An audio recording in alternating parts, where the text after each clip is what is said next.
Jim, thank you very much for joining us on the programme. We now move over to the Indo-Pacific for our next story, where Thailand has taken a harder line amid escalating tensions with Cambodia. The Thai army has announced it will now control the opening and closing of all border checkpoints along the Thailand-Cambodia border. This follows a deadly clash on May the 28th in Ubon Ratchathani province, where a Cambodian soldier was killed in an unmarked border zone. In its latest statement, the Thai army accused Cambodia of provoking hostilities. It claims Cambodian troops and civilians have repeatedly crossed into Thai territory while simultaneously building fortifications and deploying military equipment. The army stressed that these actions indicate a clear intent to use force. Thai Defence Minister and Deputy Prime Minister Phumtham Wachai reaffirmed Bangkok's rejection of any violation of sovereignty. He said Cambodia had rejected Thai requests to pull back troops from disputed areas during recent bilateral talks.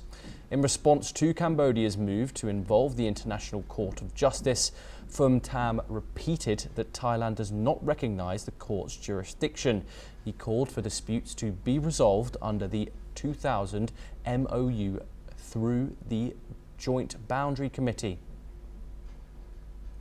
We're now joined by Ross Feingold to discuss this matter in further detail. Ross, thank you very much for joining us. Does the Thai Army's unilateral control over these border checkpoints mark a dangerous escalation in this Thailand and Cambodia dispute? It certainly is an escalation, but I'd be cautious about calling it dangerous, if for no other reason than we've been here before with Thailand and Cambodia disputing these areas along their shared border, and they always resolve peacefully until the next time that it flares up, and it does periodically flare up, unfortunately. And when it does flare up, it often involves the use of weapons and the firing of ammunition, and sometimes even fatalities, as what happened a couple of weeks ago. But is it really going to be dangerous? I think we could hope that the bilateral dialogue mechanism and possibly the involvement of ASEAN as well will get both sides to pull back. And what does Thailand's rejection of the International Court of Justice indicate about Thailand's response to this issue?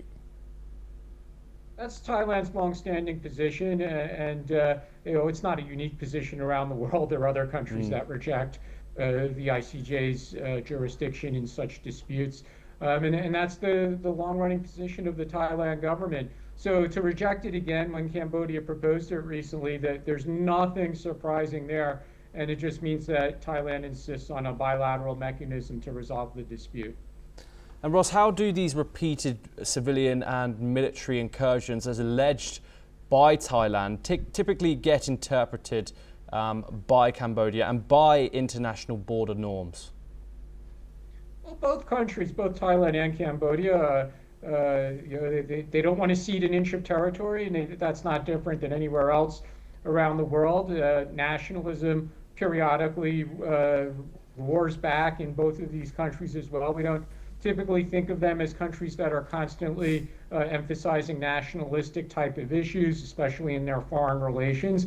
But it does sometimes bubble up, and this is a good example of that occurring. I think the regional countries, again, I mentioned ASEAN a few minutes ago. I think ASEAN, and the leader of ASEAN this year is Prime Minister Anwar Ibrahim of Malaysia. He's already publicly said he's willing to mediate. And I also think key partner countries, whether that's the United States, which is a partner for Thailand, and China, which is a partner for Cambodia, I think the friends of Cambodia and Thailand are also going to be encouraging them to quickly resolve this and to really make an effort to avoid any further bloodshed. And Ross, finally, what role is domestic politics, especially nationalism, playing on both sides in regards to how the conflict is escalating or being managed? The interesting thing there is Prime Minister Shinawatra, she doesn't come from the faction of Thai politics that we typically think of as being more nationalistic. She comes from the more progressive side of Thai politics. On the other hand, Hun Manet, the relatively new Prime Minister of Cambodia, the son of the former Prime Minister Hun Sen, I think he still has to prove to the public in Cambodia his qualifications for the job, since he did kind of inherit it from his father. So it's not a surprise that he would resort to nationalism. But again, even in Thailand, we see that very quickly that nationalism and unity come to the fore when it comes to the question of ceding any of their territory. So even a progressive prime minister can become nationalistic and find common cause with the more conservative factions of Thailand politics when it comes to this issue.